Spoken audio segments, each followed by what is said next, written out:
Morning everyone. I'm speaking on behalf really of Shiraz Salat, who's a PhD student with us in Oxford, and you can see the team who's involved in this big piece of work. I work in Oxford as part of the ROC2 team, and again, what's great in this sort of session is to be able to showcase some of the great work that's been done, and hopefully encourage more people to get involved in research using NJR data. So this work was published last year in the American Journal. And really the question here that we're looking at is the indication for revision surgery in knee replacement is very varied. That in itself creates a very different world to say primary joint replacement, where the indication is pretty much always the same. Say it's primary osteoarthritis. So varied indications, that in itself introduces a huge amount of variation probably in the outcome and the results. And when it comes to individual patient-shared decision-making, trying to unpick the different sort of results you have in different indications for knee replacement becomes a more increasingly important thing. Particularly if you imagine infection and fracture may be seen as indication for revision, which almost certainly means it's going to be an operation. But in other situations, there's patient choice in terms of whether you choose to have a revision knee replacement or not, depending on the diagnosis. And what I mean by that, if you think of malalignment, loosening, instability, stiffness, chronic pain, we're all aware of those difficult conversations you have with people about whether or not it's the right thing to do or not to revise the knee replacement.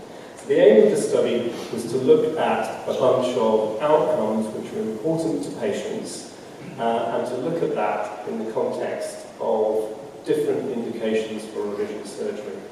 So this is a population-based cohort study where this is a classic type of, I would say, NJR research, where we've linked NJR data has PROMs and death data.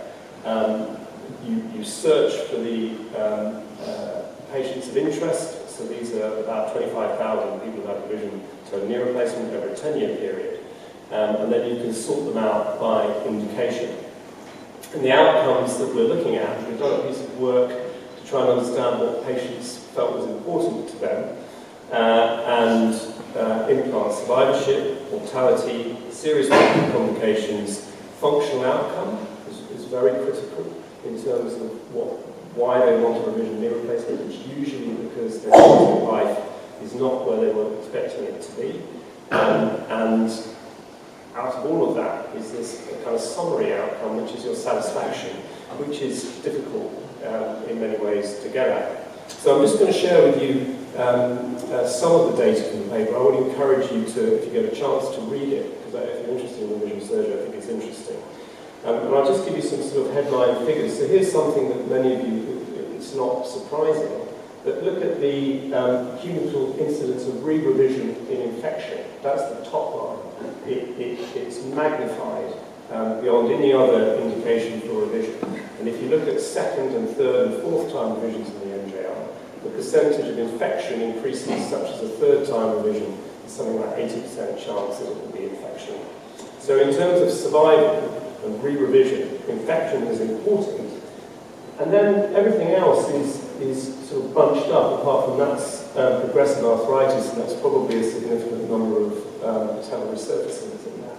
But everybody else is bunched around this sort of figure at 10 years, there's about a 12% re-revision rate, which I think probably if you're a patient, you need to understand that, because if you're having a knee replacement at when you're 55, and then you're going to have a revision, the chance of you having a re-revision, you need to think a little bit about what that means for you in terms of that sequence if things don't go well. This is a kind of key thing for me when we set up this piece of work. What we're really interested in is what are the likely outcomes in terms of your functional. And what you see here, this is the change score. So the change score for standard primary joint replacement, there's a confidence interval around this. We're looking for a change score of about 18 points. And here you can see the change scores are very much different. And they're probably worse for stiffness and unexplained pain. And that's probably, again, if you talk to people who've done a lot of revision surgery, that's part of people's experience. Other advisors are very cautious about doing this type of surgery in the unexplained situation. A different way of looking at that is the responder, and I think status, and this is very useful for patients. So this is basically, if you have that operation with the aim of being functionally improved, and there are lots of ways to define that, but let's say a minimum improvement of Oxford knee score of 6 points. If you've got unexplained pain or stiffness, it's kind of 50-50 whether or not you're going to get better. And that's some of the first time we've got data which supports some of the things that we tell patients. So that's really key. You can see some of the, in loosening, nearly 75% of people have a good outcome from their revision, so they respond to it. So there is some good news story in this as well. And that's then reflected in this satisfaction sort of data. I'm sorry this is a bit busy, but what you're seeing is the distribution of excellent, very good, very poor. The primary joint replacement, if you add up excellent, very good, it's about 85%. It's much more reduced in revision surgery. And again, there are some sort of highlights to this, or lowlights, you might say, in stiffness, for instance. 25% of people are basically very unhappy with the outcome of their revision surgery. So this is just a flavour of what's available from this data. I would, particularly the POMS data, please look into it more carefully. This is just to highlight, I think, again, something which is not surprising to people, that is the complication, serious complication rate related to fracture and infection. So these non-discretionary reasons for revision, they're very high, and you need to be mindful of that. It's important to understand that one of the bits that came out of this is that in a fit and healthy person who's having a revision rate, who's having a revision, some of the other medical complications are not at such a high level. But it's very important to frail people who are having these complications. Fracture, I think, stands out from that data. So in conclusion, I think what we're doing here is we're starting to unpick we're starting to unpick some of the data that's available in the NJR. We probably need even more clarity around some of the aspects of individual patient in terms of infection and fracture. But I think we'll see more of this sort of granular detail, because I think it will be key to us providing information to support our patients and the decisions they make. Thanks very much.